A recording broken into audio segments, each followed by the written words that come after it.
All right, thank you for joining us. I'm Jeff and this is Baptiste. We're working on the product team here at Arturia, and we're really excited today to introduce V Collection 8. So on Tuesday we launched V Collection 8, and today we're going to do a brief overview of the new instruments and what's new in V Collection 8.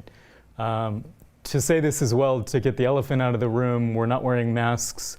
We are quite careful. We're broadcasting from the office, and normally we are always wearing masks when we're here at the office, but we thought it would be a better experience for you if we didn't wear a mask to have better audio quality with the microphones and whatnot, so we are being respectful. Another little note, until January 10th, if you find this interesting and you want to purchase V Collection 8, we'll have a special offer that's running from now until January 10th. But get right into it. On Tuesday we launched V Collection 8.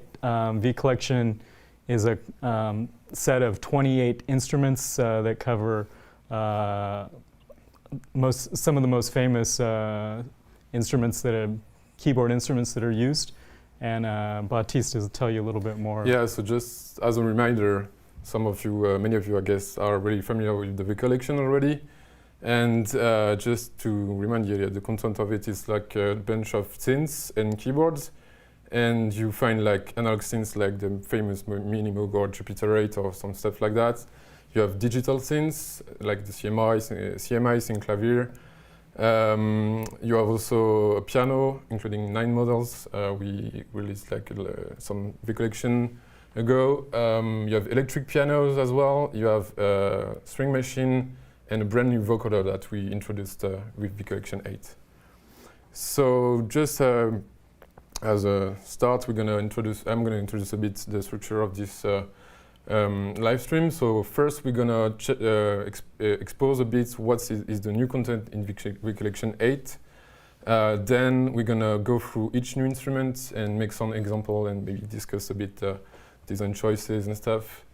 And at the end, we will run a Q&A session. So if you are watching this from YouTube or Facebook, please ask questions in the chat, and we will answer at the end of the session. So what's new in V Collection 8? So there are 4 new instruments that we're going to review after that. So Emulator II V, Jun-6 V, Ipg V that we released back in May already, and which one? And Vocoder V, of course. There's 2 major updates as well, which are the modeling of Jup-8 or Jup-8 V in version 4 now. We're going to discuss that after. And Stage 73 V, which is an emulation of the Rhodes that we are updating as well with this V Collection release. Besides that, in all instruments in V Collection 8, they feature now a new browsing experience to find better, easily find your sounds, like through tags and new tagging system, new interface. And we also introduced some stuff like macros for each instrument and integrated tutorials. Yeah, so the new macros are really nice because they're across all of the instruments, and they give you 4 tone controls. So you have brightness, timbre, time and movement, and it makes it a really nice experience to have these accessible at all times. We also added 700 new presets for some of the older instruments to kind of give more contemporary sounds. And now when in V Collection you have over 10,000 presets as a whole, so it's a really well-rounded, nice collection of sounds. And I think the first thing we wanted to start with today was showing you the Emulator II V, which is our emulation of one of the classic 80 samplers that was created by EMU. And the Emulator II was a really renowned 8-bit sampler that was used live and in the studio. It was one of the more affordable. It was 8,000 euros, but that was still affordable compared to the CMI or the Synclavier. And it had a really great sound library as well. Was really pretty easy to use. And Yeah, maybe to jump into it, Baptiste can tell you a little bit more and we can play some sounds. Yeah, actually I'm going to play a sound directly, and even if you're not familiar with the Emulator 2, I guess we will recognize this because it's been used in many like movies or video games or whatever. So let's hear it.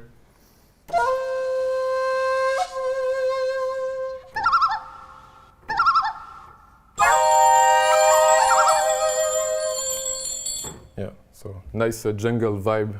Yeah. I really like that. Yeah, really classic sound that was used in all kinds of different ways. Yeah. And So, sorry.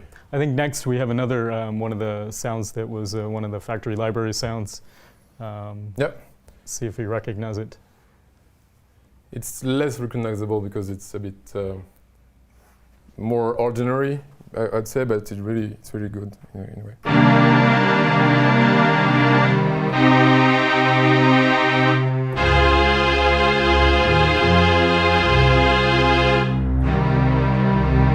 So this one is called Marcato strings. So for those of you who know the instrument already in the library, so that's part of the original content that we included inside the Emulator II V.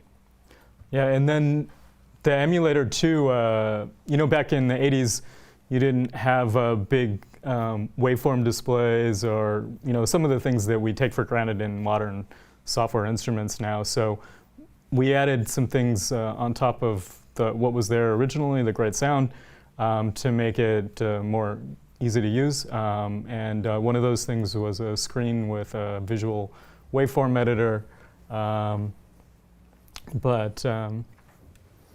Yeah, so quickly, so here I opened the screen we put in our instrument. So just basically to introduce it, won't go into details because I don't know if we mentioned that already, but we're gonna run individual live stream for each instrument. So we won't go into details for each one here, but we thought it was a good way to give you an introduction to this new instrument. So basically, in this page, you see the 8 layers of the instrument, and for each one you can edit like the waveform. It's basic section, so you shouldn't be lost with it if you know synthesis a bit, like your filter, LFO, VCA, and stuff like that. And what I wanted to show here, which is interesting, is that so this is a page where you see all the mappings on the keyboard for each voice, which is each layer of the instrument. And yes, we wanted to show you that with this that it's a synth, it's a sample player, which is really cool already. But since we didn't maybe explain that as well, but it's a 8-bit sampler with some kind of technique to make it really shine at the time. So the technique is called compounding. I won't go into details, but it allowed at the time to have a better resolution than classic 8-bit samplers. So it was really good in quality at the time, but now it's a really interesting grain. And let's hear like a sequence we program in live because I won't play a figure drumming here. And of course I didn't change the presets.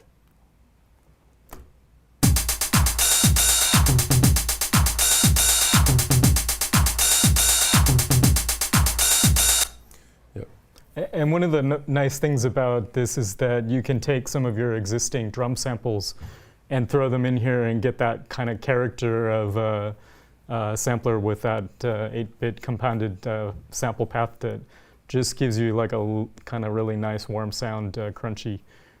So I think almost any drums that you throw in there are gonna sound really nice. Yeah. I think one of the other things we wanted to talk about, this sort of grain or texture that the emulator has. We did a lot of new sound design for it too, so you get some of the classic sounds of the original factory library, but we had some sound designers create new sounds.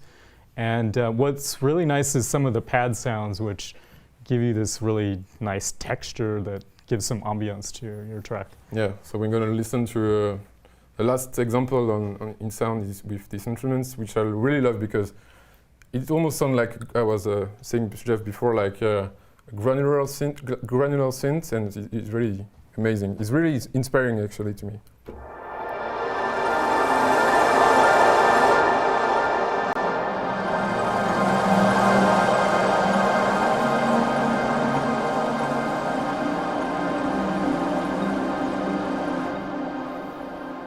So yeah, we wanted to show you some examples to explain a bit the palette that you can get from this instrument, going from really vintage sounds, drums, and create really crazy modern sound design stuff with it. Yeah, and also we wanted to do a quick shout out to Dave Rossum, one of the co-founders of EMU, because he helped us a little bit. We had some questions about that, and he also shared some great stories from when they created the Emulator II. So thank you, Dave, for all of your help and just working together on this. Next up, we have one of the new synthesizers for V Collection 8, which is a classic based on the Roland Juno-6. So the Juno-6 was using digitally controlled oscillators, but it had that great filter. It's actually the same filter as the Jupiter 8, but I think the two instruments sound quite different. Ease of use was like, I think, the Juno series, having the panel layout the way they are, it's just a pleasure to create sounds with that. And I think one of the things we're going to do here is we're going to start with a default sound, which is quite boring. And we're going to build a sound from scratch. Yes, so what I was going to say is like, yeah, maybe Jeff is going to play and I'm going to program the software so we can show you, I mean, a patch that we could do with it.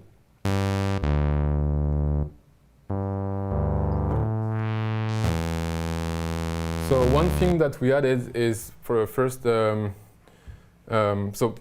sorry, we didn't say that already, but we try to keep the main panel as the original machine as much as possible. So when you enter the software, you see really basically the Juno feature set in front of you. And of course, as usual, we added some stuff. And if I open the advanced section here, you find a new second LFO, second envelope, and delay and reverb units. We didn't want to include lots of effects because we wanted to keep this really easy to use interface as the original Juno is. So that's why we didn't have a screen in the advanced panel and stuff. So here, for example, I can, if you can play, Jeff, I can map the second envelope that we added here to the VCA, so I can use the first envelope for the VCF, and that was not possible on the original because you nearly add one envelope. So it's pretty great to have a pretty sound design capability already with that.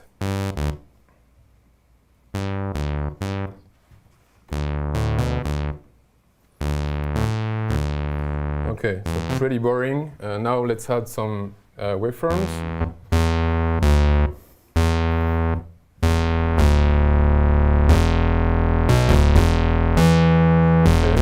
Starting to sound good. It's all PWM. That's it. Yes, and so now it's starting to be interesting, but where the Juno shines is, and the particularity of the Juno is the chorus, so let's hear it.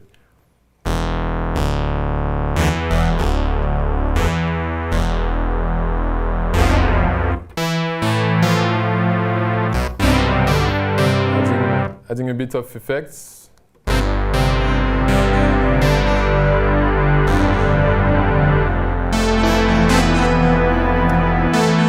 Alright, sounding pretty good, and we're gonna use the original Ipg Editor, like on the original Juno. So it's a pretty basic one, but it's because it's basic. It's also lovely to use because you don't have to run into too much settings or whatever. And of course, I didn't activate it.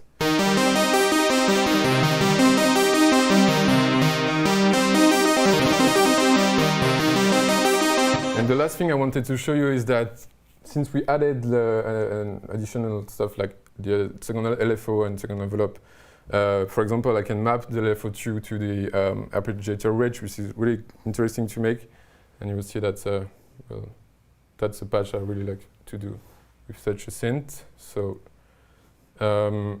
mapping the art rate to the LFO, using the ramp, retriggering on the keyboard playing, and so let's hear it.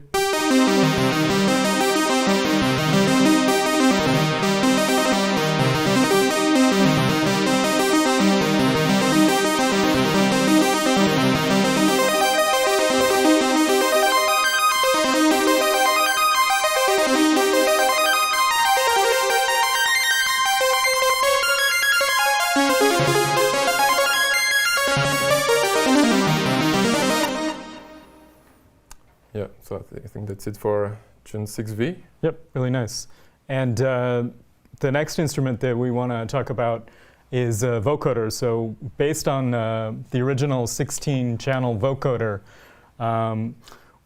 which came out in the 70s, and at the time it didn't have any kind of a carrier section. So you needed a separate synthesizer to use as the carrier section.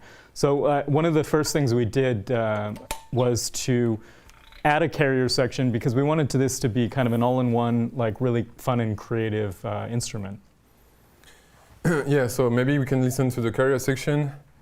Okay. So here we will only hear the synth part of it, so we can show you a bit how it sounds.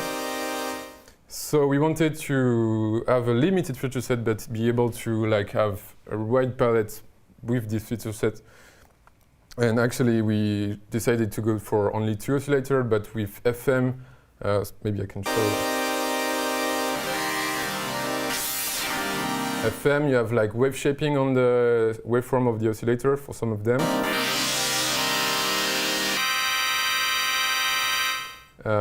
Actually, I have only 1 oscillator running. And some other stuff that I won't show today, but the thing is, with a vocoder for a carrier section, the very interesting part to have is that the more harmonic you get, the more interesting the sounds get. So that's why we don't need a filter here, for example. And the last thing I want to show you here with the carrier section is that we added a little trick here, which is called ensemble,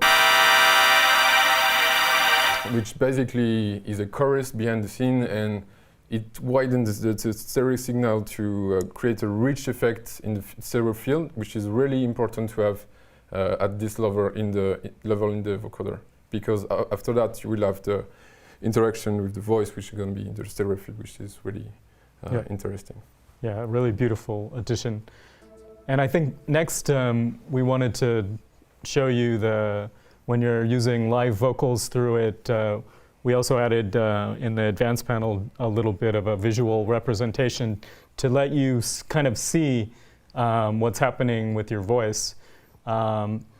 So I don't know if your mic is live now. So, so I'm gonna shut our mic and just go my mic through the vocoder. This is the Bison section of vocoder V. Basically, I can say whatever I want and have a very robotic voice, which is really cool. Yeah, and then to make this a really modern and creative, fun instrument, we decided to add a sample player as a modulator. So, you know, like you probably, you might not always have a microphone attached to your audio interface or to a mixer set up so that you can do vocoding, and you know you have to get the mic out and plug the cable in. So that's one kind of pain with using a vocoder. But then on the other side of things too, having a sample player here opens up a huge amount of creative possibilities. Yeah, so at first, as Jeff said, we wanted to address the technical constraint being like having to route external signal into the vocoder, and which for some people is quite intimidating, and even in some DAWs it's not possible, I think.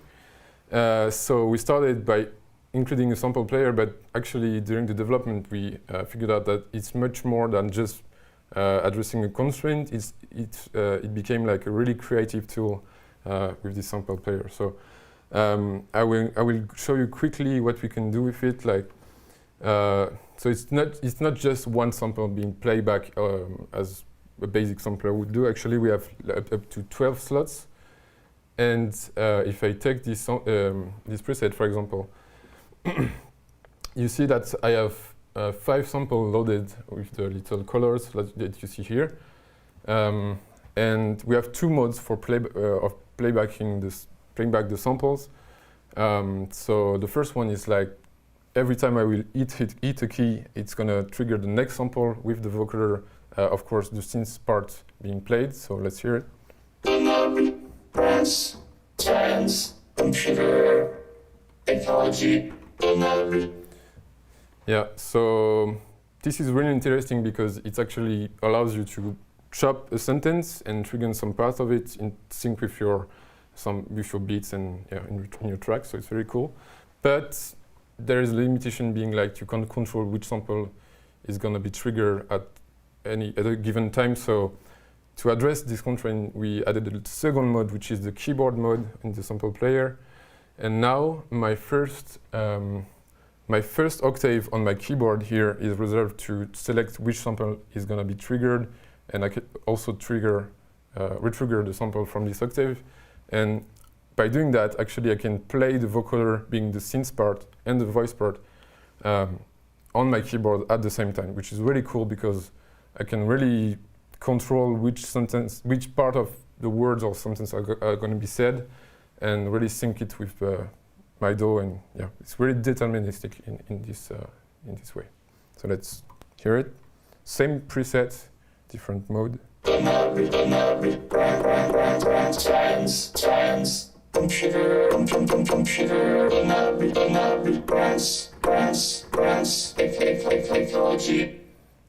with that, we have really creative tool with lots of controls. Yeah, especially with sequencing in a DAW, you can just like go crazy with that.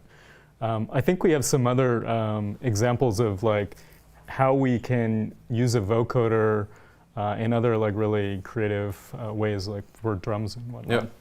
Yeah. So when you hear vocoder, and anybody hear vocoder, you hear voice because it's really tied to the origin of the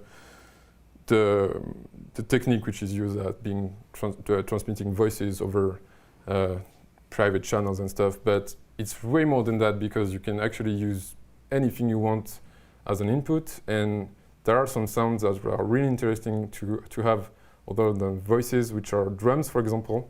That's one example, but there's different ones. Let's hear like a drum loop. Maybe I can just let's hear the drum loop dry and then after vocoder. So this is dry. So basic drum loop.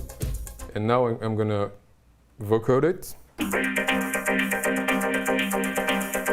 And actually, now I can have my drum loop pitch actually, and I can play chords, progression and stuff, so it's really cool.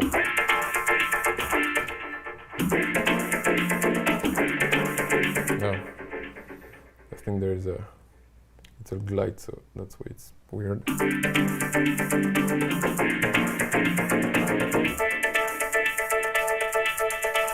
And maybe something I could mention also with this is that drum loops are great, but I mean, when you use drum loops, you have to have them sync to your DAW tempo. And actually, to address that, we added the stretching algorithm here, which is the stretch. And now my region selected here between the start and end point are synced with my DAW being like on here to see the 2 bars. So it's basically stretched in 2 bars in my DAW. So any tempo I would set in my DAW, this preset will adapt and will be perfectly synced to the grid. Yeah, just another thing that makes it like really fun and creative to use. And I think we have one more example that we wanted to show that was taking a found sample, so some field recordings. Actually, there's 2. I'm sorry. Yeah. So this one is to show you that it can be a good instrument to make pads as well. So let's just hear it.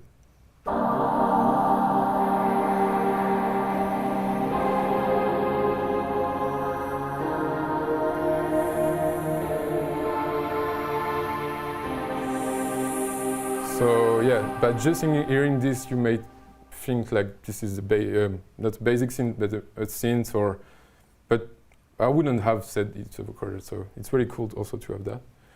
Yeah, really 3 ways you can use it: as an instrument, as a traditional vocoder with live audio, or as a vocoded instrument with a sample player. So yeah, and the last example, as Jeff said, is that you can use it with whatever input you want. And I mean, the good thing with the sample player also is that you can just browse your sample library and try some samples and vocode them. So this preset is really interesting because I'm gonna let you hear just a dry signal, which is basically a field recording with birds and maybe in the park, or I don't know.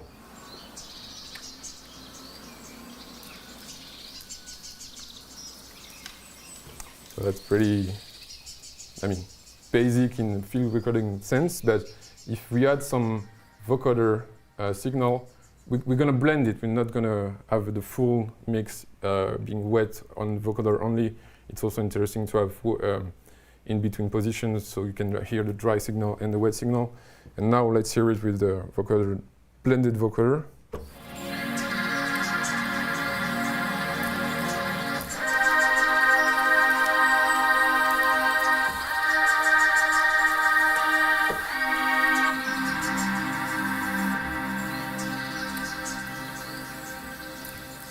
Yeah, and also to say this, we included kind of like a really nice inspirational sample library for you to start with. You can throw your own samples in there, but there's some interesting stuff to get started with.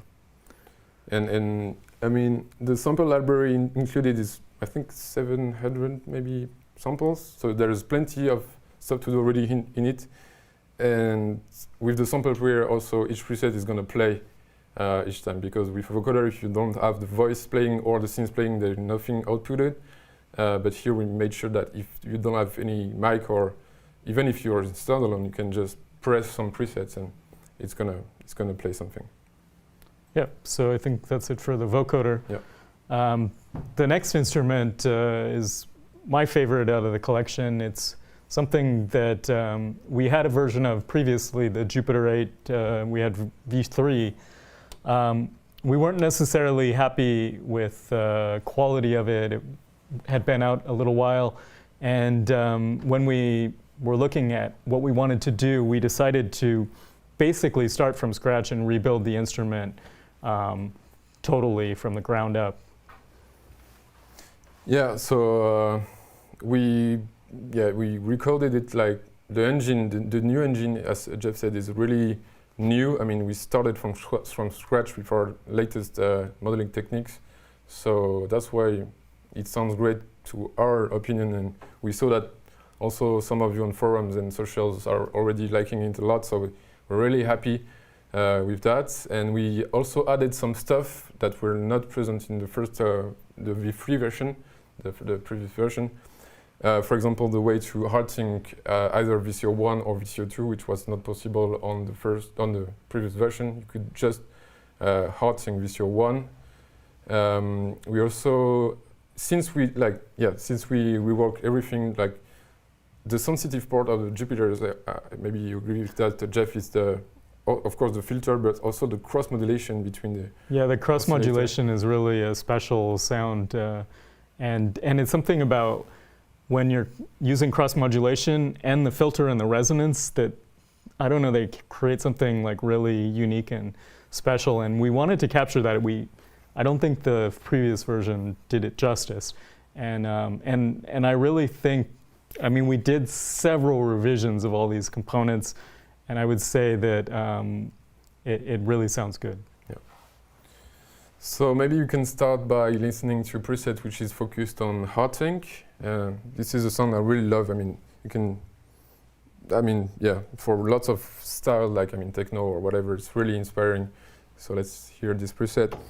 No, of course, I forgot to harm the track, sorry. So here we go.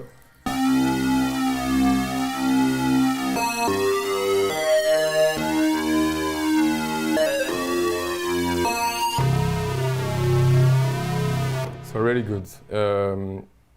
Just a bit sound design tip here, because it's not obvious to anyone, but the hard sync is really interesting to use. This effect is obtained by moving the pitch of the VCO1, which is hard sync, to the second one, but you have to make the pitch evolve, so you have this effect. So I just wanted to just make you listen to the sound without any hard sync. So it's pretty boring, but you can hear the VCO1 evolving with the LFO, and when we put back hard sync, it's really, really amazing. Yes, and I wanted to show also as well the cross modulation in this move it with my my mouse.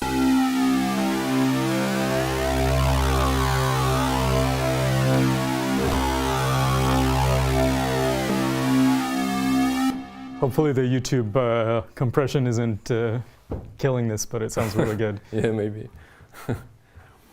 Okay, so maybe we should go to the next example. Yeah, I think we have a few sounds to show for this. Yeah. So.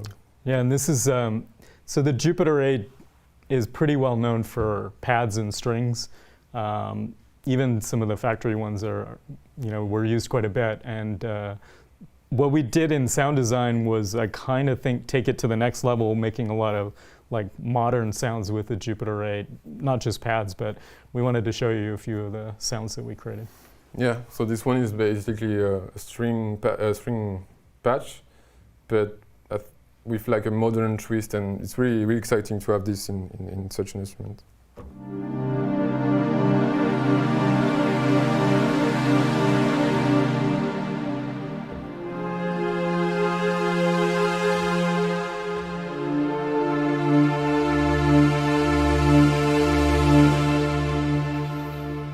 Really beautiful. I recommend download the demo and like play it. It sounds great. Yeah. Something we didn't mention actually is that you can download the demos of all the instruments, and of each launch you can run them for 20 minutes without any limitation. So that's a good way also to try by yourself. Yeah. Okay, so. Yeah, and this is the sound that Victor, one of our sound designers, made, which is our arpeggiator. And I think we wanted to show you just what you can do when we wanted to show the filter sound, so I'm going to just play the arpeggiator, and Baptiste is going to modulate the filter.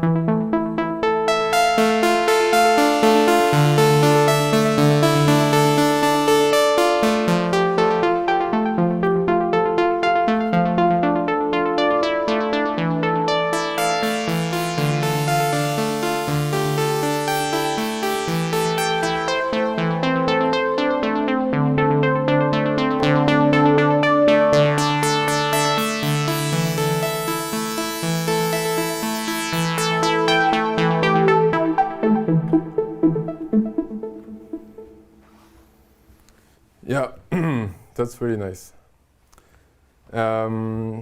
What's next? Yes, so this one, maybe I can introduce it. So we saw that, basic. It's not basic sound, but I mean vintage sound with the feature set of the original, and I mean you could still recognize that it's a Jup-8 modeling behind that. But this one is really, to me, quite modern and in some ways cinematic, and I really like it. And actually, this could have been said. This could have been, maybe said like this is Pigments or modern synth, but it's actually our recreation of the Jup-8.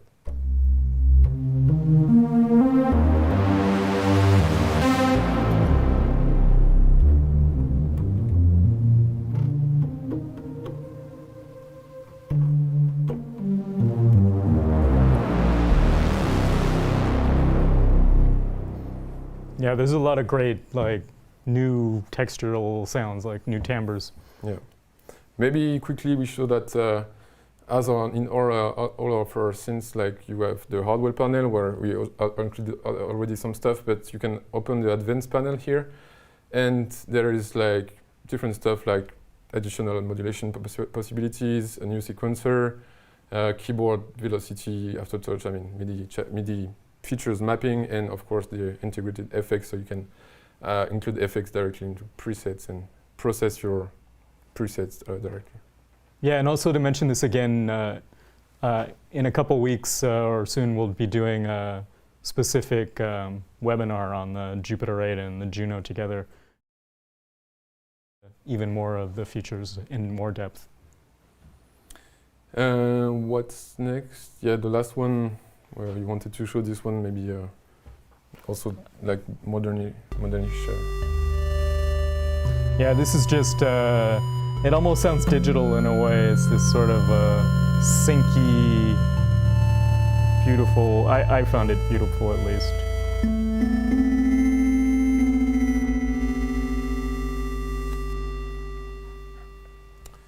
Okay, I think that's it for the Jup-8 Editor.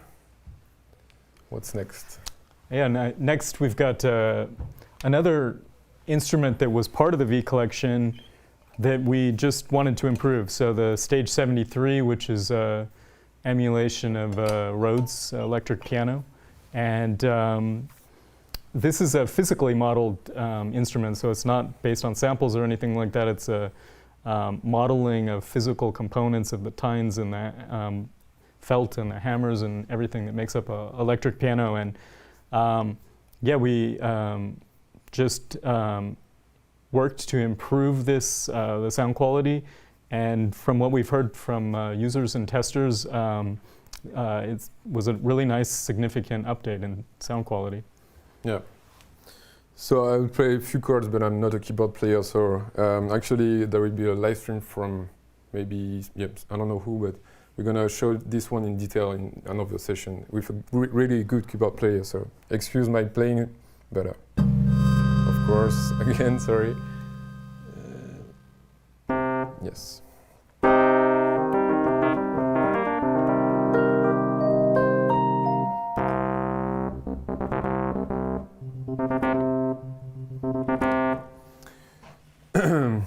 Okay. Yeah, we're not going to spend too much time on this one because neither one of us is the caliber of keyboard player to really demonstrate it the way it should be. But like Baptiste was saying, we're going to have a full demonstration on this where we go through all of the new effects. But we should mention, actually, we took the phaser from the 3 modulation effects. So we had emulation of the Mutron biphase, which is a dual phaser. And we put that in here. And we had a phaser in the previous version, which was good sounding. But since this is kind of a 70s era instrument, and the biphase is also a 70s era phaser, when we threw that in there, it really upped that phaser electric piano sound. It's really quite beautiful. And when we do the next demos, you'll get a chance to experience all the effects and the different models that are included in this instrument. All right, so now it's the latest instrument that we're going to show. And actually, so let me just hammer track right now. Okay, and actually this one I think you already didn't know because we released it early on than the Collection 8 back in May. Sorry. So we won't talk about it that much. And actually, if you want to have details on it, I did live stream back in May during the launch, so there is 1 hour dedicated already to these instruments on the YouTube live stream if you want to check it out. But it's a good opportunity to mention the things we added to V Collection 8, which are common across all instruments. So as we said at the beginning, there is a new browsing experience. So this is the new preset browser that you will find in all the instruments for V Collection 8, not only the new ones, but I mean every V Collection instrument is updated with this browser. So there is new tagging system, which is narrower. So there is more tags that you can, so you can find easily your sound. Yeah, we added subtypes, so you go to bass and then you can select hard bass. So just what we think is a refined way of browsing and finding sounds. Yes, so this and the second thing which is worth mentioning is that you see these 4 little knobs on the bottom here, which are the macros. There are 4 macros and they are designed per preset, and these 4 macros are available in every V Collection instrument as well.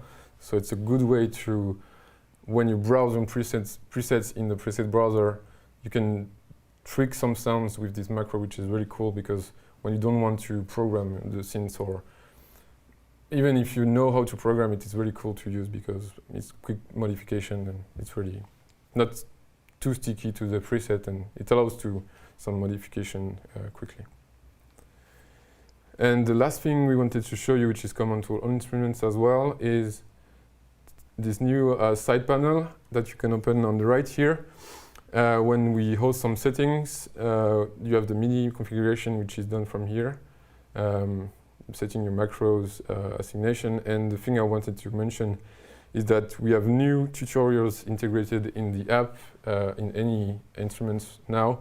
And it's really, we had that in the past, but it's really deeper now because we try to really have an educational content inside the instruments so you know how to learn it, but it's also tips, it's also synthesis, also sometimes explain the... Yeah, we kind of approached it from a different perspective of kind of covering how the sound is created, so the oscillators or the sound generation, how it passes through the filters, what's modulating the parameters. So we really gave a much more in-depth tutorial, set of tutorials for each of the instruments. And we really rewrote all of these tutorials for the older instruments as well, so it's a nice addition to the V collection. Okay, so I think that's what we wanted to show here. And the last part of what we wanted to show you today is also that we added an updated version of Analog Lab, which is now going in version 5. Let me just...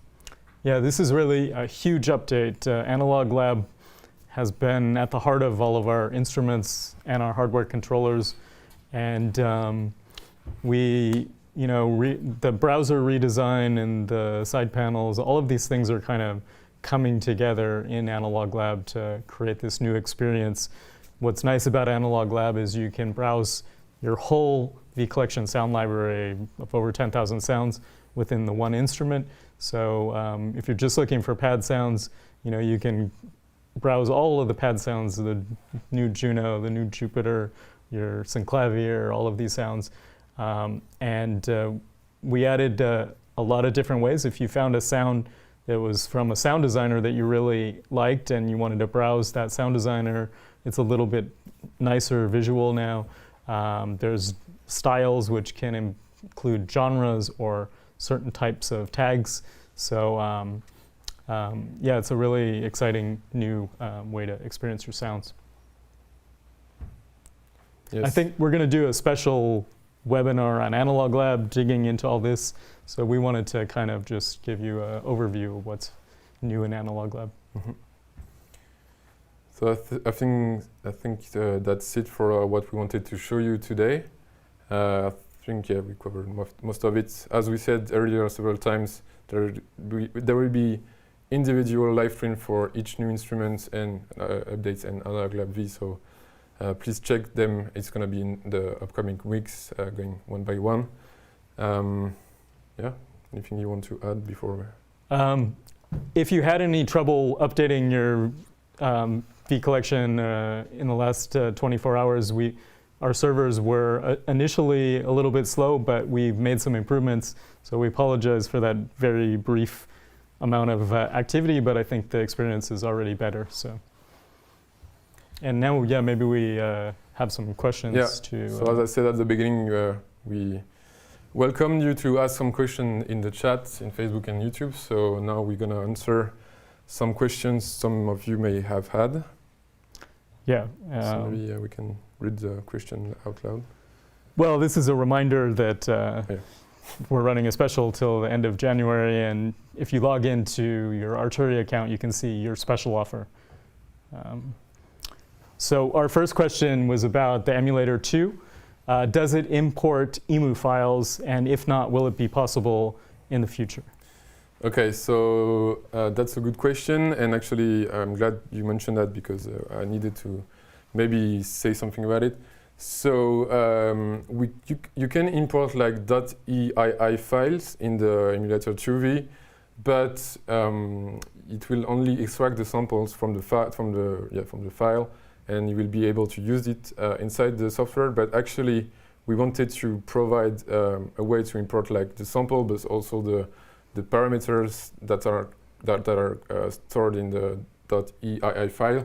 But since it's a closed format, we didn't manage to find to retro-engineer all the parameters inside it, and we weren't able to have a decoder for this version. But I think we're gonna try to bring this in an update because it's really interesting. Yeah, I'm not sure we'll be able to do it, Yeah. but we're going to try actually, and probably in a few weeks we could give more news, an update on that. Yeah. Our next question was about Vocoder V, and any thoughts of making an alternative control panel that's easier to read for the instruments? I'm not sure. I'm not sure. I don't about- understand the question. Yeah, I'm not sure I understand the question either.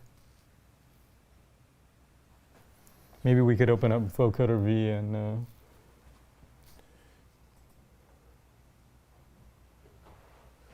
control panel. I don't know what the control panel is here. Is it this or?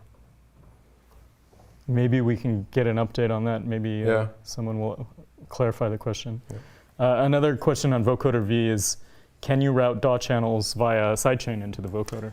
Yes, so that's actually what I did when I did the demo of speaking in this mic.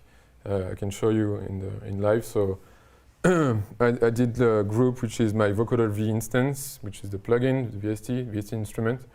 And I have the audio track, which is going, as you see here, I don't know if you can read it, but it's routed to Vocoder V track. So actually I'm taking my voice from the mic, which is going through the Vocoder V instance. So yes, you can do it. And then another vocoder question, can the vocoder be used with my own microphone? Yes, of course. I mean, you can use any microphone you have. Even your laptop speaker, you can use it with your DAW. I guess you need to have some way of connecting the microphone to your computer, like Yes. an audio interface, but assuming you have an audio interface, then Yeah, but actually, if you don't have an audio interface, you can use the microphone on use your the computer. microphone of your laptop if it has a microphone. Uh-huh. But only in the DAW. We didn't did that in the standalone yet, but I think we're gonna update that because it's not possible to do it if you don't have a sound card already for it. So Okay. we will work on that after.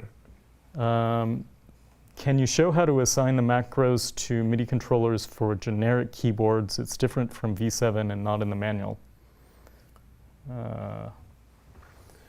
Let's see. So to do that, we're gonna open the side panel here, and I think if I just do MIDI and move this, and what is it?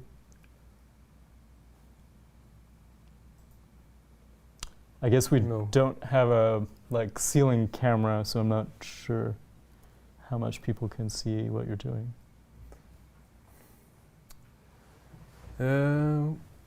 Does it change colors? Yes, it does.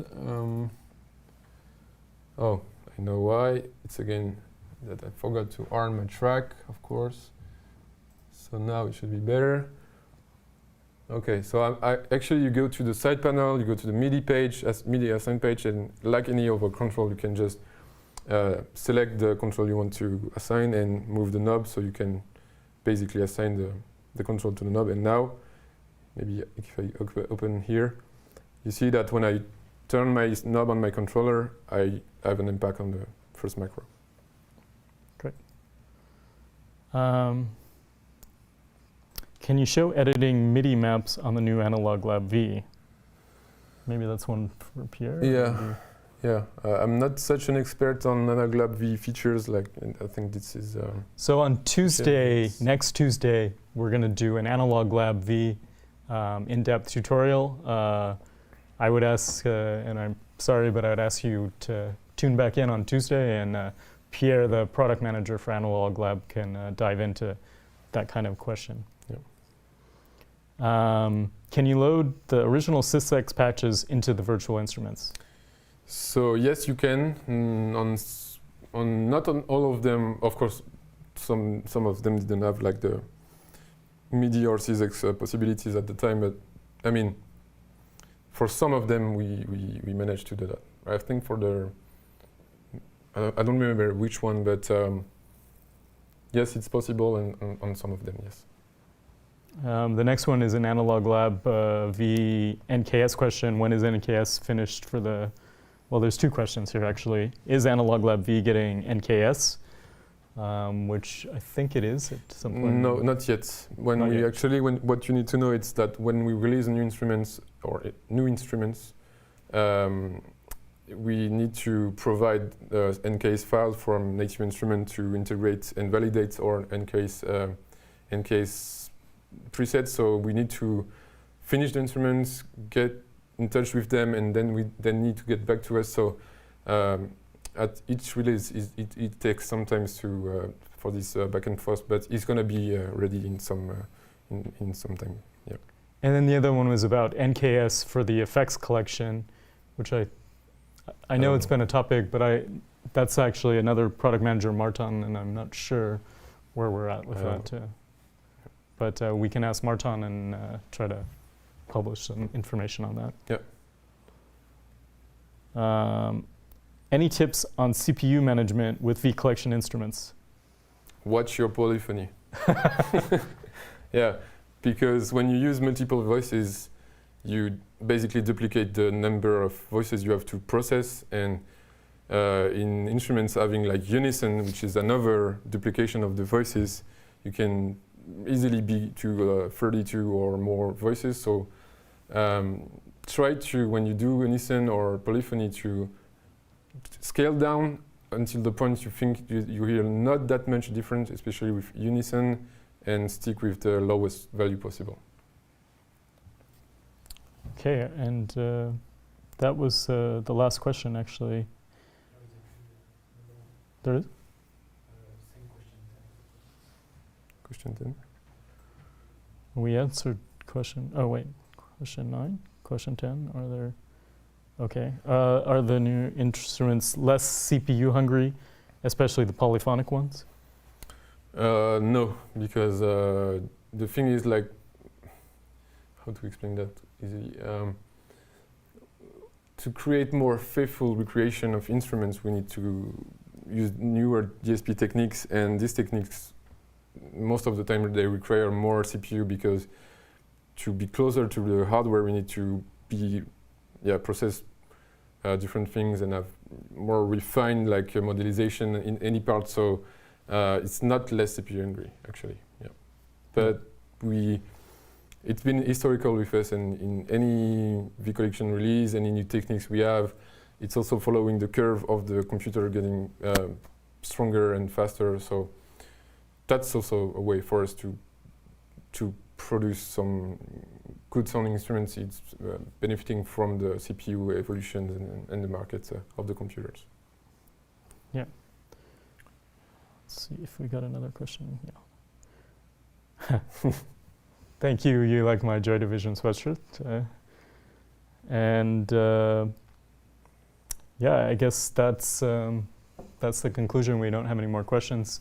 So thank you very much for joining us. As a reminder, if you follow or subscribe to our Arturia channel, you'll get notifications when these next live webinars are happening. We have one Tuesday for Analog Lab, and we'll have more for each of the new instruments. And yeah, thank you very much for joining us. And remember, we're running a special till the end of January, so log into your Arturia account if you have an Arturia account and see what kind of special price you might get on V Collection 8. Yeah, thank you, and make good music. Thanks.